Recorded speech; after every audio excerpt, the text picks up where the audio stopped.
Okay, well, thanks everyone for joining us here today. We're going to get started in just a moment here with an overview of the Infrastructure Investment and Jobs Act that was just signed into law by President Biden. We've got a great lineup here with some information and just a bit of logistics about the webinar today. We have enabled the Q&A function, so as we go through the PowerPoint, please feel free to drop any questions in there. You can also see other submissions from other people on the webinar. If there's something you're really interested in hearing about, feel free to upvote that as well. And we've reserved some time at the end of the presentation to answer questions live. So we'll leave a little bit of time to do that as well. But we're gonna, with that, go ahead and get started. My name is Eric Johnson, the Deputy Executive Director of Operations at SACOG. And I want to first hand it over to our Executive Director, James Corliss, to give you some opening thoughts on what the Infrastructure Investment and Jobs Act means for the Sacramento region. Great, thanks, Eric, and welcome everybody. I know we had a lot of interest in this webinar, and I'm happy we have, because I think it's a very important thing. I think Congress has gone big, they've gone bold, and remarkably, they've gone bipartisan. And that is not something that was, for those of us that have been working on federal transportation issues or infrastructure issues for a long time, was necessarily a sure thing or given thing. And so the fact that they actually got this done is kind of remarkable. And it's really, really important for all of us here in this region. No matter who you work for, which agency, private sector company, it's really important we understand what this bill is and what it's not. So just a couple of things, and I'm going to turn it over to our main speaker today. I mentioned big, bold, and bipartisan. It is big. It's a historic investment in infrastructure. You're going to hear very similar themes from our speaker, but I want to make sure we kind of we hit on them numerous times. You've got to take the $1.2 trillion and really think of this as a 5-year bill. So a lot of the numbers you'll see today, or that you see kind of floating around, are often numbers that are kind of have to be divided by 5, quite frankly. The other thing to remember, and I think everybody knows this by now, which is, again, I think it's a remarkable, remarkable progress, which is that it's truly infrastructure. Now, today we're going to talk almost entirely about transportation. And we're going to touch a little bit on broadband, but this is a broad infrastructure bill. So it goes beyond transportation and infrastructure. It includes broadband, power grid, climate, water supply, resiliency, EV charging. And there's a lot in here that goes across a lot of different buckets of infrastructure, which I think is very smart. And I think it's great and important to understand. We're going to touch almost exclusively today on transportation, all modes, of course, but a lot on transportation. One of the things you'll hear our speaker say, and you probably know this already, this is not a bill that generates a lot of money that's just going to fall into our laps. This is not a bill that's just going to show up tomorrow on our doorstep and we get to begin to program it. We got to work hard for this. There are more competitive grants at the federal level than ever before, which we're going to hear about. And those competitive grants, I think we've got to be really smart. We got to be coordinated. We have to really, I think, sharpen our focus, what I would call kind of the triple bottom line around economic benefits, environmental and climate benefits, and equity benefits, because that is the big name of the game. So without further ado, I'm really, really happy we've got a veteran, a seasoned veteran here from DC, who is our consultant back in Washington, Jason Pavlicek. Jason is Pavlicek and Associates, and has done some great work on our behalf and on many other folks' behalf, and has really been around the block and the hill and which way in DC. So Jason, we're thrilled to have you. Jason's going to run through this PowerPoint. I'm going to say a few things at the end, and then we are going to get to some Q&A that'll largely be done, that will be exclusively done through the chat function, because we have so many people on the line here today. So Jason, take it away. James, thank you very much. And it's a pleasure to be here and speaking with all of you. As James mentioned, this is without a doubt historical investment in our infrastructure. I've been doing transportation policy and work since the late 1990s. And this is really, I think, the largest investment in our nation's infrastructure. And in many ways, I think the groundwork for what is and will be a changing transportation policy. I think before I dive into it, one thing I've always said, I think our nation has had strongly an infrastructure policy. We buy rail, we expand rail systems, we buy buses, we build roads. We're beginning to see a change in our policy through some of the programs I'll talk about, where transportation, which is more than just building and buying, becomes a part of the fabric of what we as a country are looking at. That's partly by need and partly by necessity. Before we dive into all the details of this wonderful legislation, I want to sort of start by setting some sort of terms here. So I think quite often, in the press, in the media, even in some trade magazines, there are certain terms that are used sometimes interchangeably, sometimes on purpose, sometimes an accident. But there is a domestic policy right now that President Biden and Democrats are pushing, broadly referred to as Build Back Better. That term has been used in multiple different ways. From a legislative perspective, there are now two very separate legislative vehicles. The one we are talking about, IIJA, is a hard infrastructure bill. It has passed the House, it has passed the Senate, it has become law. The second piece of legislation, Build Back Better, initially was talked about as infrastructure, but it's really social infrastructure. There are certainly elements of Build Back Better, another term of it's called reconciliation. There are certainly elements of that legislation, which is still pending in Congress, which does include some infrastructure funding. We're really not going to talk about that bill today if that passes into law. And again, that's sort of a $2 trillion bill. I'm sure we'll get back together and go through some of the opportunities that exist as a result of that legislation. But what we are focused on today is the actual hard infrastructure bill, IIJA. It has passed, it is law. Included in this infrastructure IIJA bill is a 5-year reauthorization of our federal transportation policy.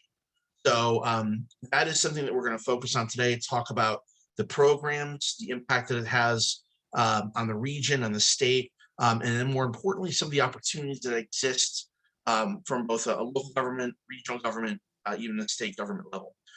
So again, IIJA includes all hard infrastructure, transit, water, sewer, ports, highways, broadband resilience. That has become law. It's a $1.1 trillion bill. Of that $1.1 trillion, $550 billion of it is new spending. And this is a funky little graph that we've put together that goes through what portion of the new spending of the $1 trillion bill each element gets in. And what we're really going to focus on today for the most part are the surface transportation elements. I'll talk a little bit about broadband, but mainly speaking about half of the new spending, half of the overall spending in the infrastructure bill comes in the form of surface transportation, highways, rail, transit.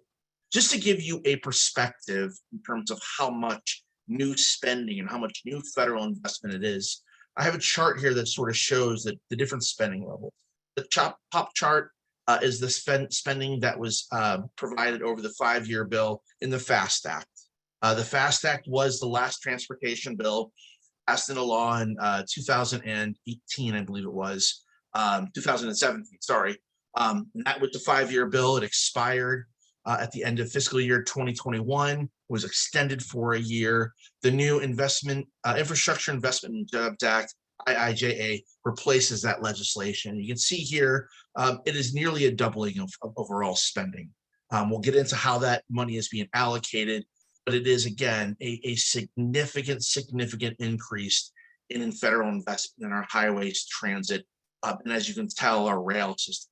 A lot of new money for rail that we'll talk about. Jason, I'm not going to interrupt you a bunch, but can I say one thing on this chart? Because yes. I think important people understand.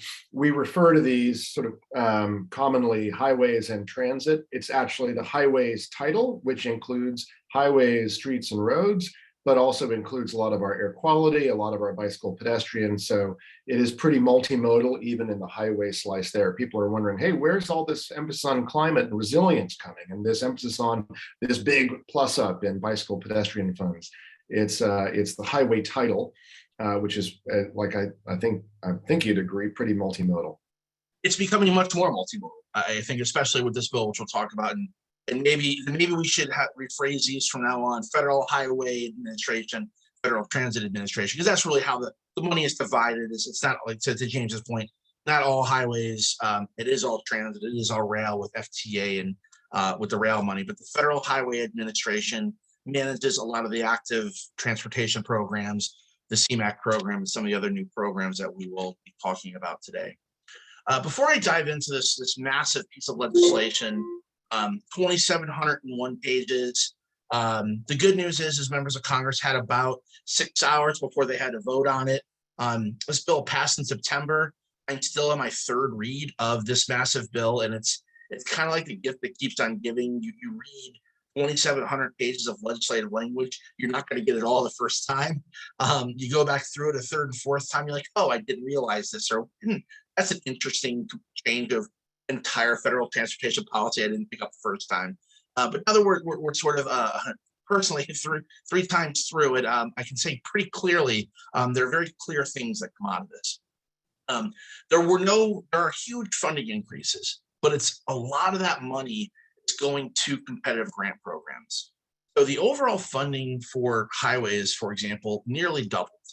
But when you look at the overall programs that many of you may be familiar with, CMAQ, STP, the Transportation Alternative Programs, TAP, some of those individual programs only grew between about 15 and 40%, depending on the program. That's because so much of the money was allocated to new competitive grant programs that we'll talk about throughout the course of this afternoon. And that was effectively a policy decision, a policy compromise that was made between Democrats and Republicans. Democrats wanted more money to go to specific purposes, to be, go away from highway departments, go to state and regional governments, look at local governments that do more than just build roads. So instead of creating new formula programs that give buckets of money to a city, for example, for carbon reduction, they created the compromise was to create very large competitive grant programs where everyone would be eligible to receive funding. So that's the good news and the bad news. As James mentioned, the good news is this historic funding. I think to a certain extent, I don't think it's bad news, but it's also just not money that's going to show up in a city, a region, or a state's checking account. There is going to be targeted expenditures throughout this entire legislation. So this administration, DOT, will ultimately pick winners and losers. Many of the focus areas are climate, equity, regional coordination, collaboration. Those are elements that are all in these programs that I think will help the Sacramento region really hopefully come together and look at projects to submit, because I think what they're going to be looking for isn't the one-off project that looks cool. DOT will really be focusing on, I think, regional efforts where it's very clear collaboration has taken place, where climate is a priority, a reduction in VMT is a priority. One of the initiatives that DOT has already started is something called Justice 40, and that's a concept that 40% of the benefits of infrastructure spending goes towards the communities in most need. So there you have equity issues that need to be addressed. So these are themes that are in each of these programs that we'll certainly want to talk about here. When we look at the overall increase, again, I sort of touched on this. The formula programs grow roughly between 30 and 40%, whereas the discretionary money, the grant programs that US DOT will determine who receives the funding, goes up by roughly 400%. And I'll say this, I think in preparing this slide, me and my colleague who was unable to attend today, sort of looked at how to capture this funding, because there's so many new discretionary programs. If you take out, for example, new starts or what's the capital investment grants, if you take that out of the equation, the actual increase in discretionary grants is closer, for example, 800%, 8 times the money. So, right now, state, regional, local governments really have on the highway side, they have Tiger, Build, Raise, and infra grants to go after. Now there's 12 new programs that we'll talk about today with significant funding available for a variety of different targeted projects and programs. So something that's very, very, I think, unique about this piece of legislation. Again, general themes, for the most part, new policy and programs and the highway side and the research side, but not really so much in the transit side. I'll talk a little bit about what happened in transit.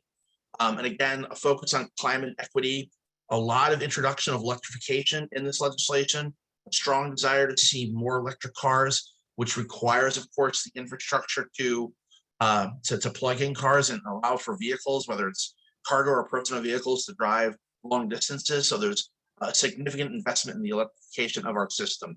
And there's a continued, I think, connection between greenhouse gas emission reduction, resilience, VMT reduction into the funding programs. So again, as I started this discussion, it's no longer just about building roads and buying buses. It's about managing and operating and building an entire transportation system. Something that you guys in the Sacramento area have done a very good job of doing collaboratively, and hopefully this will help continue to benefit that. Again, I think I've touched on these points. Here's the general increases in overall funding from a formula perspective. STP, the Surface Transportation Block Grant Program, increases by about 33%. CMAQ only about 10%, which is unfortunate. We try to get more for CMAQ, but you'll see why CMAQ didn't grow as much.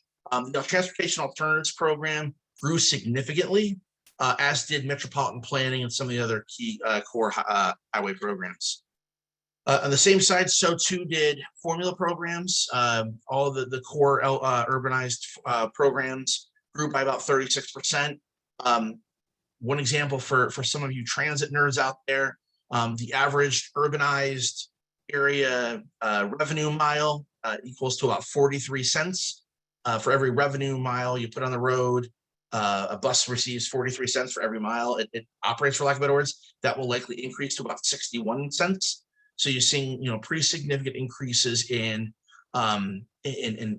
formula funds for transit, and also obviously through some of the other grant programs, the most significant of which, of course, is the Low-No program, which allows transit agencies and cities to buy low or no emission buses. That program has increased probably the most. So let's just dive right into the meat and potato of the program. We'll talk about some of the new formula programs that are created. The first of is the Carbon Reduction Program. This is a $6.4 billion over 5 years program with about 65% of the funding sub-allocated to regional governments. So your MPOs, SACOG in this case. The Carbon Reduction Program looks in many ways like CMAQ did back in 2000, where it really focuses on VMT reduction, focuses on operating and management projects that reduce vehicle miles, that mode shifts, that help a transportation system operate better. Again, within this program, capital construction of highways, capital construction of any type is really forbidden. It is, I think, really a sort of a scaled down version of CMAQ in many ways, with the focus, of course, being how to get as many people through the system in as few vehicles as possible. And whether that's active transportation, carpooling, ITS, transit, all of those different types of projects are eligible through the Carbon Reduction Program. Another focus, again, of this program is the Resiliency Program. There are 2 pots of money that I'll talk about. The first one is the Formula Program. This will go to states. So technically speaking, Caltrans will control most of the money, but they are to coordinate with state and local governments, or regional and local governments. Resiliency money is to help areas recover, prepare for, and if needed, replace capital infrastructure that's at high risk, whether that's from coastal erosion, whether that's from extreme weather events, fires, earthquakes, what have you. The Resiliency Program $7.3 billion over 5 years, certainly a priority. There is also a competitive grant program that is tied to this that is open to state and local governments. States working with MPOs will be developing resiliency plans. So all of those things sort of work hand in hand. In addition, there's a new EV charging program, $5 billion over 5 years that will be run through the states with the intent on creating electric vehicle corridors. Many states have already developed plans that look at high priority corridors for EV charging, and this $5 billion to help make those plans a reality.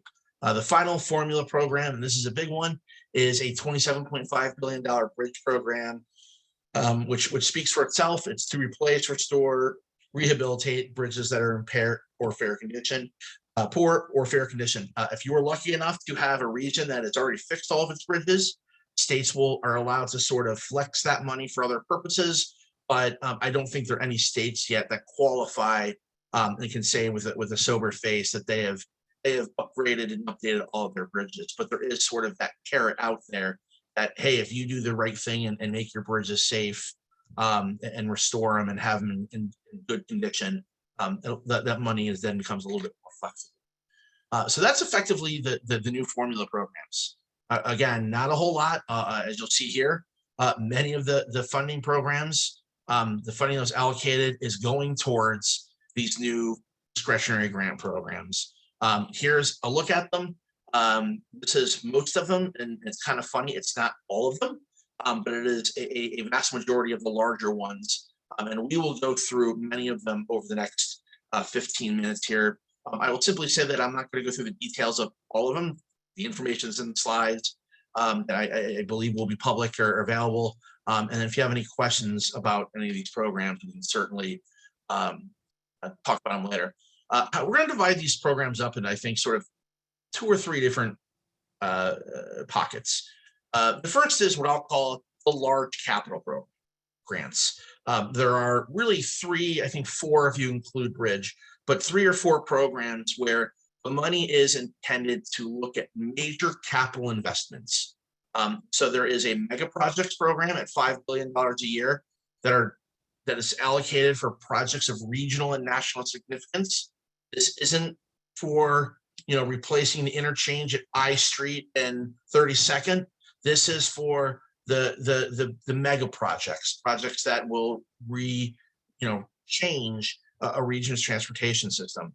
In the same sort of breath, you have Build and Raise. This program was originally called Tiger. After Tiger, the Trump administration called it Build, and now the Biden administration is calling it Raise. So we call it all of the above.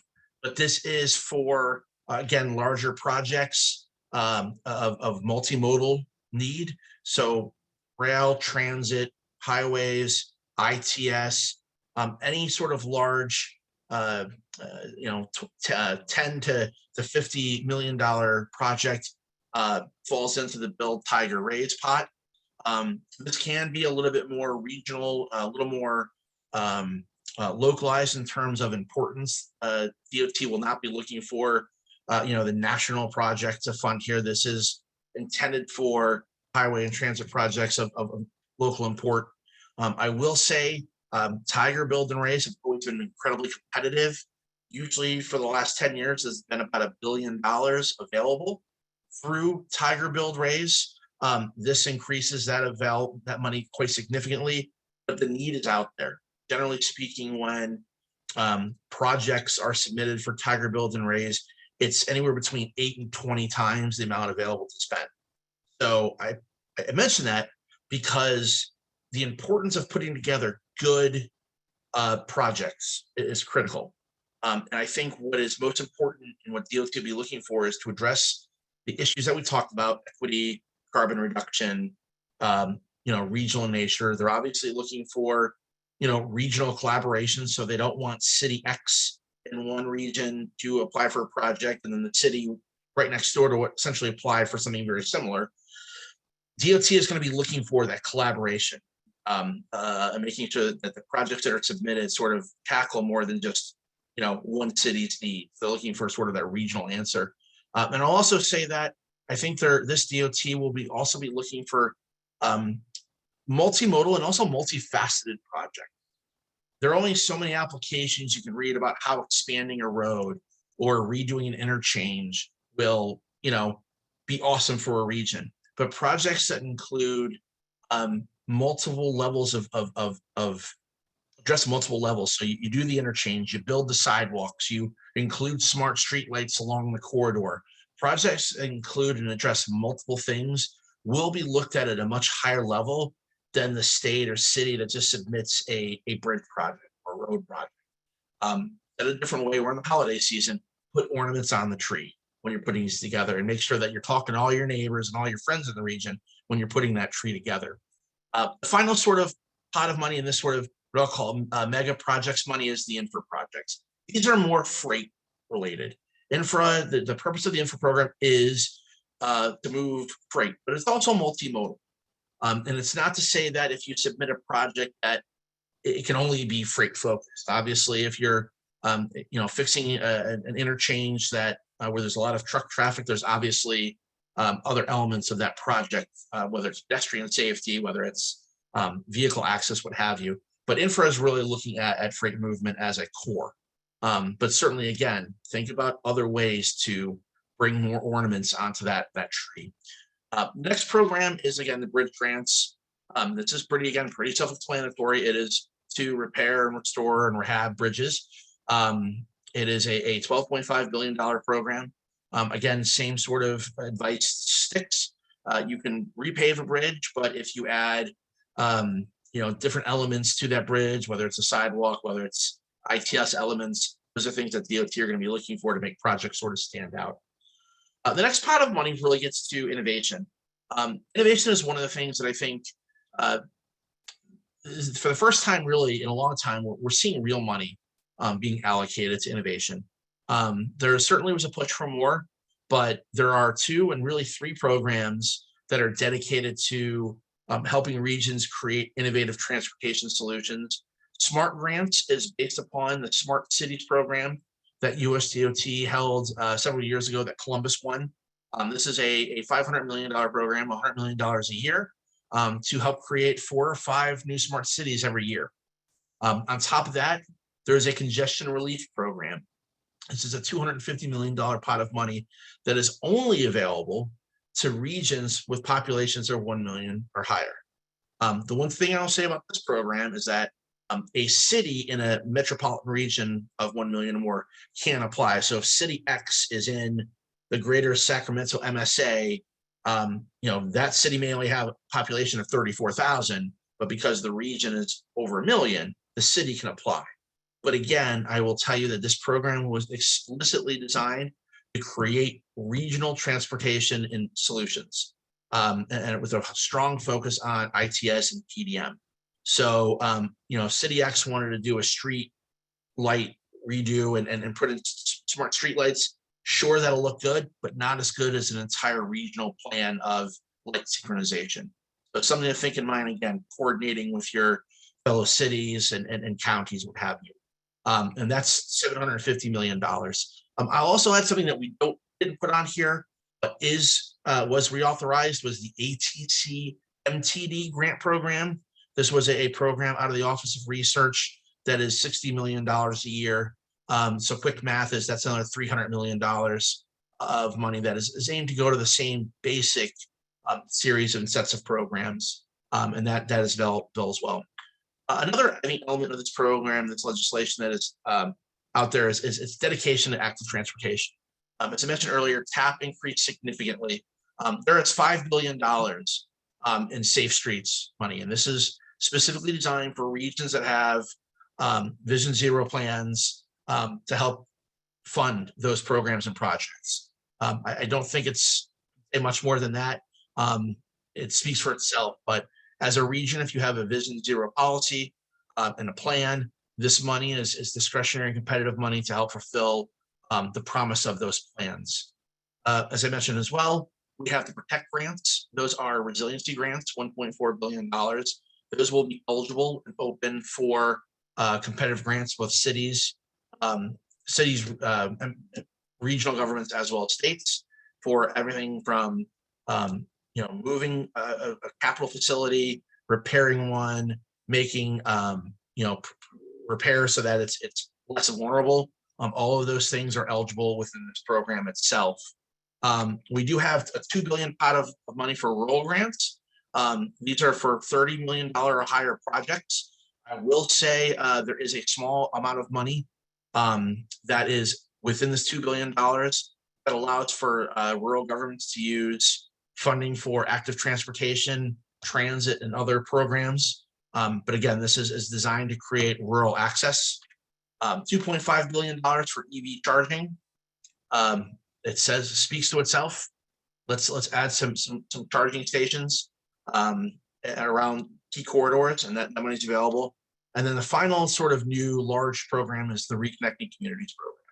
This is a $1 billion program designed to look at how transportation and roads really have divided communities. There's a handful of very high profile projects around the country, Baltimore, Syracuse, New Orleans, some other places where road construction done 60 years ago was at the time, quite frankly, done to divide communities, specifically of color. The purpose here is to take some of those pieces of infrastructure, bring them down to grade, eliminate them, do different things that allows for to basically, as the term is, reconnecting communities. So certainly some funding there for that. On the transit side, there was no new programs. I will say just very briefly, one of the things that's interesting about the transit title was that there was no transit title. Now, there was a very small transit title. While in the Senate, everything was bipartisan. Quite frankly, Senator Toomey from Pennsylvania and Senator Brown from Ohio really never got around to agreement on transit policy. That could be a webinar in its own. But what was eventually agreed to was the funding levels, and that's what we really care about. So you will see throughout the transit program, the same programs, the same policies. What we just have is increased levels of funding. Capital investment grant is now $8 billion, significant increase.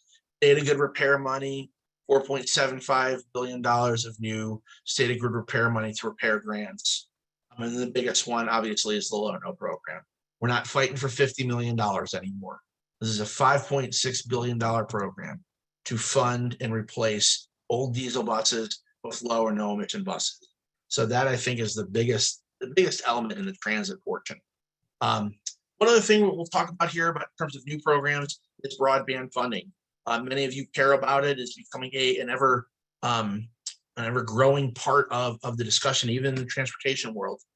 The biggest pot of money, $42 billion of it, will go to states. States will have 2 years to develop a plan with a focus on addressing those with low or no access to broadband. There's a huge process that states will have to deal with. Mapping is a huge issue, but states, again, will receive $42 billion with the intent that they coordinate with state and local governments. So regional governments, local governments will all play a part in this in developing the plan. There's also a $1 billion middle mile discretionary grant program. So this is for laying fiber, laying the foundation along corridors, highways, tying together anchor institutions, for example, creating effectively the backbone that then the connectivity between the middle mile and the house can be established. So this is a huge issue. I know California has spent a lot of time, a lot of money, a lot of effort looking at the middle mile. And there's money specifically designed for it. With the $42 billion, you can also access and use some of that money for middle mile, but there is a specific program explicitly designed to create the middle mile. And then there's another small digital equity capacity program, which is intended really to provide users with the resources they need to access the broadband, access broadband. So that is a more user-focused pot of money. Rail, I'll just go through very quickly because my colleague Devin, who unfortunately could not be here, is the rail expert. I will just note that the first slide, you will see, that rail probably grew the most, or certainly saw the largest increase. And there's a significant increase in funding for rail. Amtrak, federal and state partnerships, CRISI, which many of you care about, grows to about $5 billion. And then rail grade crossing. There's a new $3 billion program. I worked on rail grade crossings 25 years ago. It is still stunning to me that it's taken us 25 years to get a substantial rail grade crossing program going. I will note high-speed rail is not here. It is a part of the Build Back Better program. So if, as I mentioned earlier, the reconciliation package were to pass, there is significant money for high-speed rail. But this piece of legislation did not include any dedicated money for high-speed rail. Just very in closing, estimated timeline in terms of when we're going to see things. This is a lot. As I mentioned, this is, a lot for DOT to sort of absorb. So this money is not going to start flowing immediately. It's going to take time. That being said, politics being what they are, the Democrats in particular are going to want to show that the investments they're making here are worthwhile. So we are going to begin to see some of these new programs made available relatively soon. But from a timeline, I think the first thing that will happen is the formula program. All the funding amounts will be made available to state DOTs and then down to SACOG and other MPOs in California as your state law requires. That will be pretty quick. I think early first of the year is when we'll be able to begin to see some of the allocations for those funds. And then the existing grants of things like Build, Tiger, and Raise, I expect to see those funds become available late Q1 of 2022, maybe early Q2. So we're talking February, March, April timeline when we get to see some of those notices. And then some of the newer programs and some of the newer discretionary grants, probably we won't see the funding made available for them until the spring or summer of next year. But that does not mean you should wait until then to begin to think about what to go after and how to go after those funds. Because again, the timelines are very tight. You really only have 2 months to put together these applications, and they will all be relatively competitive. So I would certainly urge you begin to think about how you can play and what role you want to play in some of these new grant programs. And again, collaboration and coordination is key. Just very quickly from our perspective here in DC, the FY22 appropriation bill, which is our general budget, there's word today that we'll probably do another what's called a short-term extension that will run either through January or February. So that is where the appropriations stand. That's important largely because while the highway bill is effectively self-funding, the money can't be spent or can't be given away or what's called outlaid until there's an appropriations bill. So just something that, minor detail there. We do care about the appropriations bill, but it's really a formality for us, not necessarily a big what will it contain for us. Build Back Better. Again, the reconciliation bill, they've been working on this for the better part of 4 months. I think it will be a do or don't do moment sometime in the next few weeks here. I think we're closer to do than don't do, but we're waiting on the whims of a senator from West Virginia and a senator from Arizona. And quite frankly, I don't know which way the wind's going to blow the day they have the vote, but we are working hard because there is certainly funding that is in there that we'll talk about at another time. And then obviously we'll be waiting and working to influence some of the competitive grant program details. Certainly, obviously, there's some things that how the notices of funding are made available that would benefit the region that we'll be talking to DOT and giving them our beliefs on what some of these programs look like. From that, we'll stop now. That was a lot in a very short amount of time, and I'll turn it back over to James. Great, thanks, Jason. I believe you're gonna advance my slides as well. So Yep. Okay, so what does that all mean for the Sacramento region? Honestly, that was a lot. I know it's, as Jason said, he's the person who actually reads all the bill text, but even just looking at the summaries and the charts, it's a lot to absorb. We could probably even tell you a lot more about what else is in this bill that we haven't even talked about, and that's maybe left for another time. But what does it all mean when you translate it down to our 6 counties? Yeah, so let's talk a little bit that flow chart or the timeline that Jason had a couple of slides ago is really important, right? Our best guess is they're going to stagger these kinds of programs. So when it sort of hits our region or it becomes available, maybe one of the first things to come available is the formula funding, as Jason said. I said at the top of the webinar, this money is not going to fall in our laps. We're going to have to really work for it and work hard for it and work together as a region across a lot of different agencies. But there will be a plus up in some of the funds that we do see coming down to our regions and localities. And these are just a couple of the fund sources that we'll see actually hit the books and relatively soon, in the kinds of increases we're seeing now. So STPG is the Surface Transportation Block Grant Program. It is a very flexible source of funding.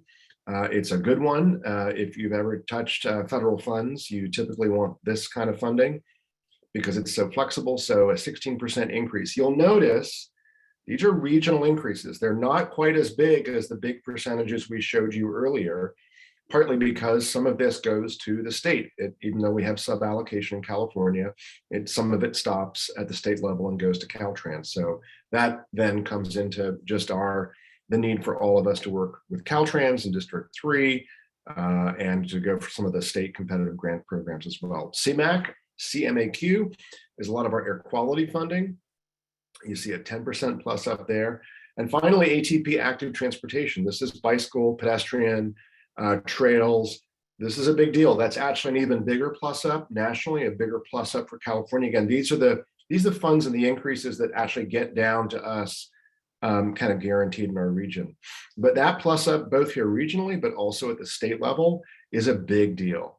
So our bicycle, pedestrian, safe routes to schools, trails, our staff has been working with all the cities and counties and special districts in the region to develop a regional comprehensive trails network and a vision to connect every community with a network of trails. That's going to be released for comment, draft this Thursday.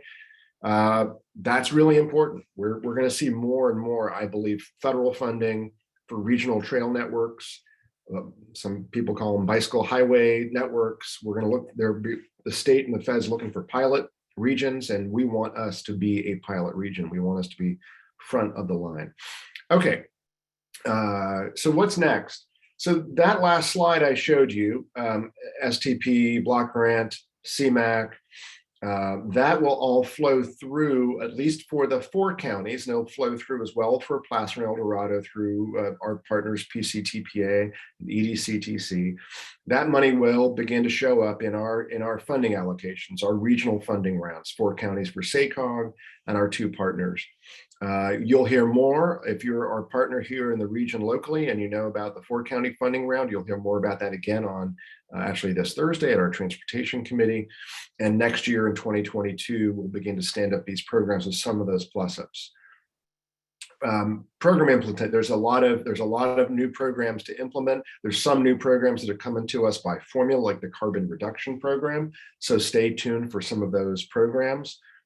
And then, as Jason said, the name of the game here really is competitive grants.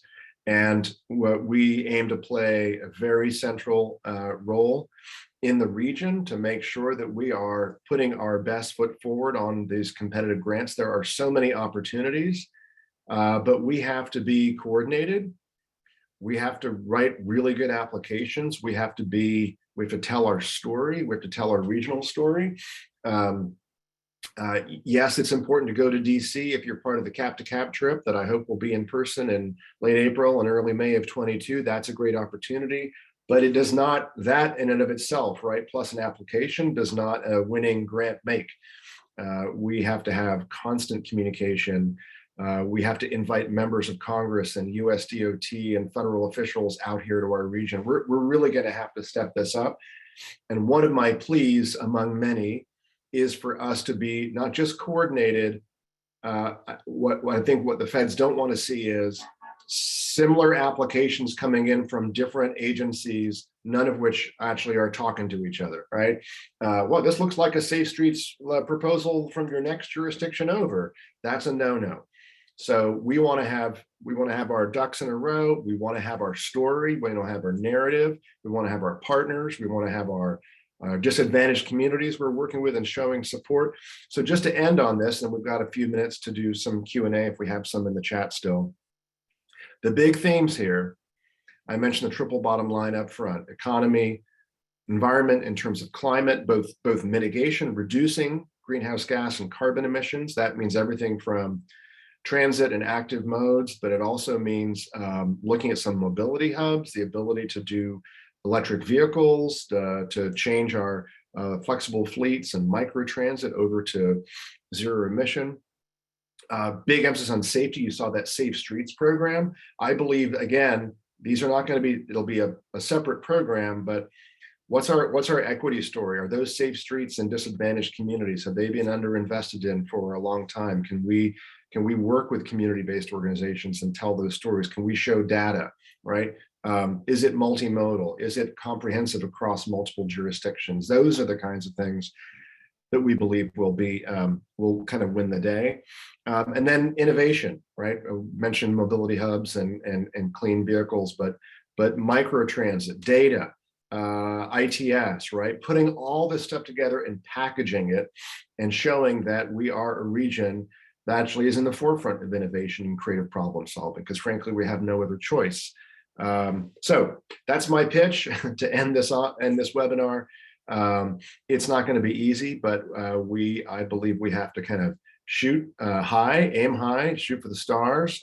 We have to coordinate. We got to get our story down, and it's ours for the taking. So I think this is really an incredibly exciting moment.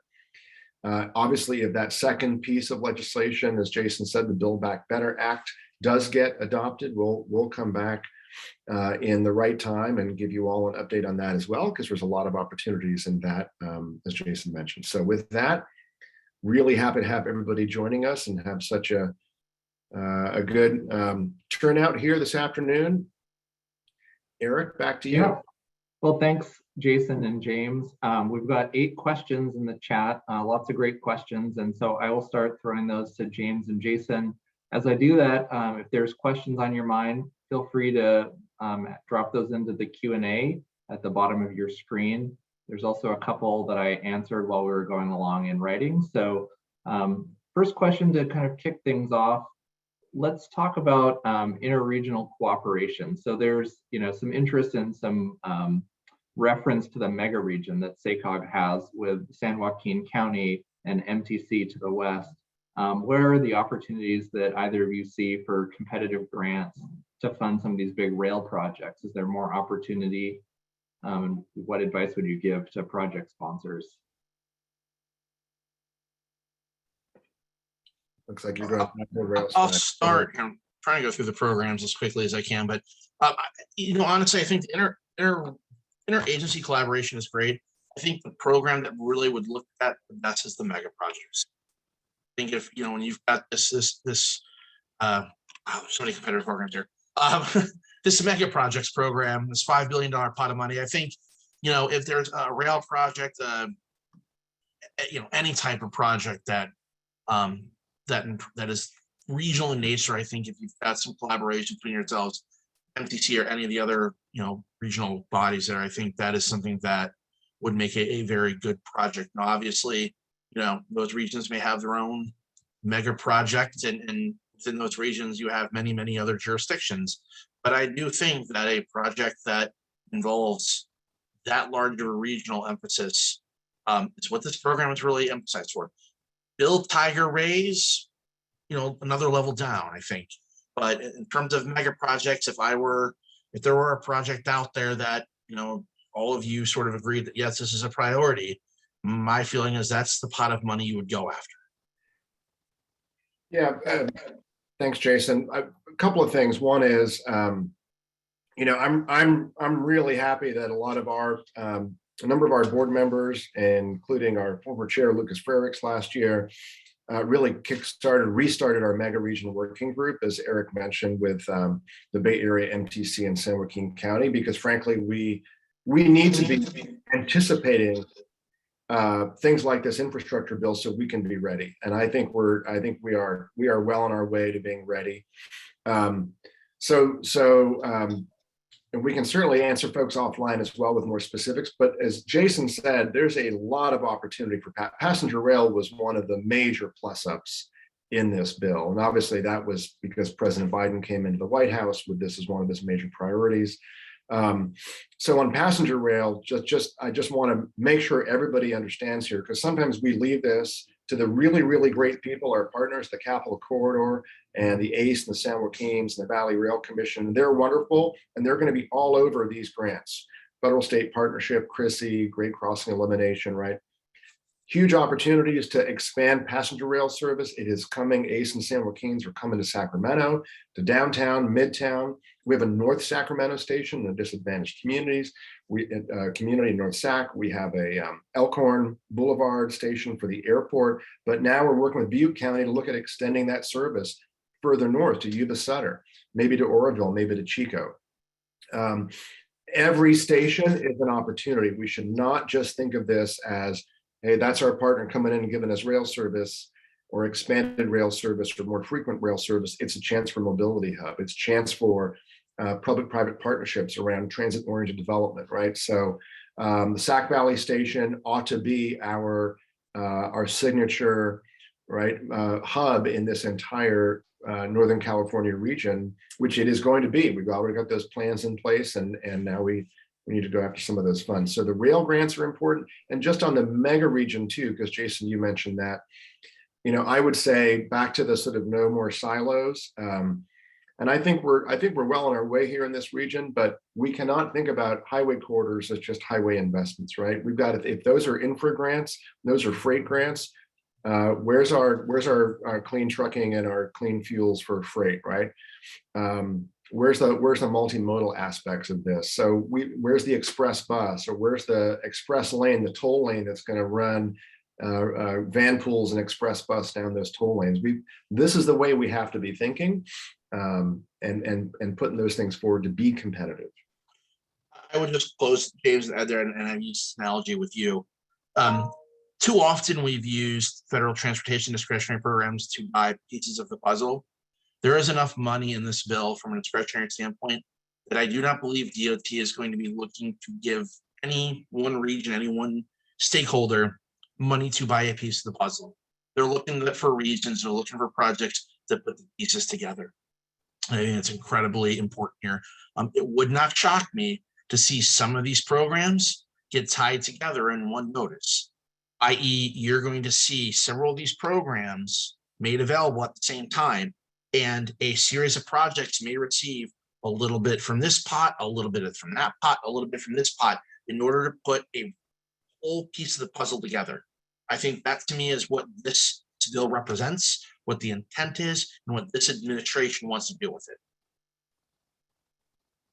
There's a couple other questions in here that we're probably not going to have time to get to all of them, but I'll just pull another one here. There's a question about the ATP program. And for those of you who have sponsored or interested in ATP projects, that is something where the state takes transportation alternative funds, adds it alongside some state funding, and there's both a regional as well as a statewide competition. So we wanted to get this information out to you as soon as possible, but just like SACOG, Caltrans, and other partners are figuring out exactly what this means and where they will use any discretion. So we don't know exactly what's going to happen in terms of the ATP program, but certainly that and other things, SACOG is going to use its advisory committees and its board to keep everybody updated on what requirements are changing and how you can best position your projects and work with us on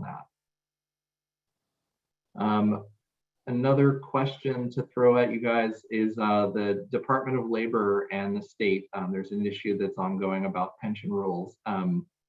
Anything you want to say to that, Jason, just in terms of federally, like what you're hearing? Yeah, and I mentioned my good friend Dave asked that question. He always got the good questions, even from years ago when I knew Dave. Yeah, it's an issue. For those of you who aren't familiar, there's a PEPRA. There's a local state law that effectively has been ruled to violate the ability of unions to collectively bargain, at least according to the Department of Labor, which then impacts the ability of the Federal Transit Administration to release federal transit grants to transit agencies. That could be its own webinar easily. I will simply say it is a factor. It is a concern everyone in the California transit world is working The end result is it's nothing that any one transit agency did or didn't do. This is a state law that dealt with state employees, that this should not, we should not be a decade later still working on this, but here we are. It is an issue. We're on it. I think the most important thing is that there are cooler heads talking right now, resolve the issue. I think that's about as deep as I want to go into that. James or Eric, I don't know if you want to go any deeper. Just simply to say that SACOG's also weighed in and Yeah. working with California Transit Association and others on it. So we're aware. Well, I think with that, we want to end on time. So thank you all very much. We will be posting the webinar as well as the slides on our website, and stay tuned, sign up for our newsletter, The Current, and we will be putting out information as it becomes available in the months ahead. Thank you all and have a great rest of your afternoon. Thanks, everybody.